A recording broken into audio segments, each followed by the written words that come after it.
Hello friends, आज हम लोग पढ़ेंगे भारत के नॉर्थ ईस्टर्न स्टेट्स में से एक स्टेट जो है असम, जो बिल्कुल सेंटर में स्थित है नॉर्थ ईस्टर्न रीजियन में। और उसी स्टेट का एक शहर है तेजपुर, जिसे कहा जाता है कल्चरल कैपिटल ऑफ असम। इस वीडियो में तेजपुर के बारे में हम लोग कई तथ्य जानेंगे और ये सारी जानकारियाँ लिया गया है आउटलुक ट्रेवलर्स से।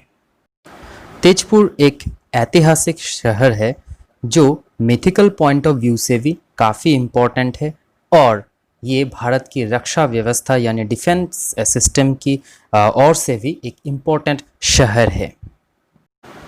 चलिए अब बात करते हैं मिथ के ऊपर।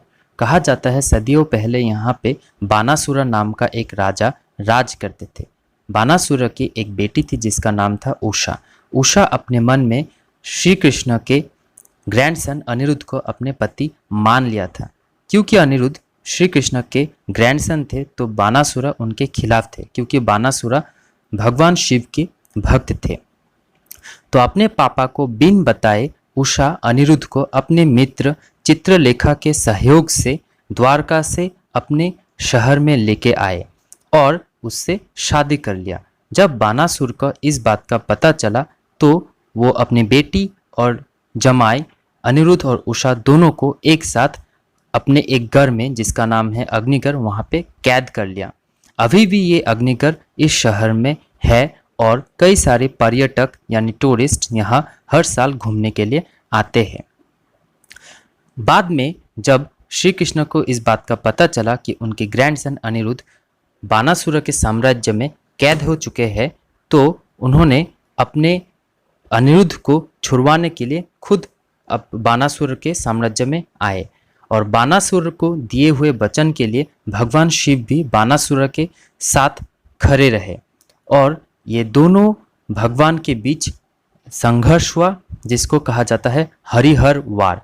इस संघर्ष में, इस युद्ध में बहुत खून बहा था। कहा जाता है कि पूरा शहर खून से भर चुका था, इसीलिए इसे तेजपुर कहा जाता है। तेज मतलब खून। तेज असमीज शब्द है जो खून को रिप्रेजेंट करते हैं। पुर यानी शहर, तो क्योंकि ये शहर पूरा खून से भर चुका था इसका नाम पड़ा तेजपुर। डिफेंस सिस्टम की अगर बात किया जाए तो तेजपुर इंडियन आर्मी का एक स्ट्रैटेजिक बेस है। ये तेजपुर शहर इंडिया भूटान बॉर्डर से ज़्यादा दूर नहीं है और ये महज 345 किलोमीटर दूर है LAC से। LAC यानी लाइन ऑफ एक्चुअल कंट्रोल, जो कि इंडिया और चाइना के सरहद है। और इसी तेजपुर शहर में सालोनी बारी एयरपोर्ट है जो कि सिर्फ डिफेंस के लिए यूज़ किया जाता है। यहाँ पे मिग ट्रेनिंग यूनिट है। असम के कई सारे प्रमुख व्यक्ति डायरेक्टली तेजपुर से रिलेटेड है।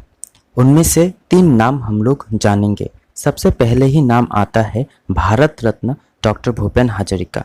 डॉक्टर भूपेन हजारिका ना ही केवल असम के बल्कि पूरे भारत के प्रमुख संगीतकारों में से एक थे। उनके बाद नाम आता है ज्योति प्रसाद अग्रवाला। ज्योति प्रसाद अग्रवाला भी एक फेमस संगीतकार थे। उनका फोटो 2004 में इंडियन स्टैम्प में चित्रांकन हुआ था। उनके बाद नाम आता है विष्णु प्रसाद राभा। वो भी एक फेमस संगीतकार और म्यूजिक डायरेक्टर थे। उनका भी फोटो 2009 में इंडियन स्टैम्प में अप्लाई हुआ था। एजुकेशनल एनवायरनमेंट की अगर बात किया जाए, तेजपुर काफ़ी अच्छी पोजीशन पे है। वैसे तो यहाँ पे कई सारी colleges, medical colleges, engineering colleges है, लेकिन नेशनल पॉइंट ऑफ व्यू से फेमस 4 इंस्टीट्यूट्स है, जिनका नाम है सबसे पहले इंडियन स्टैटिस्टिकल इंस्टीट्यूट, लोकप्रिय Gopinath Bordoloi institute of mental health, Tezpur central university, defence research laboratory जो कि आता है DRDO के अंडर में।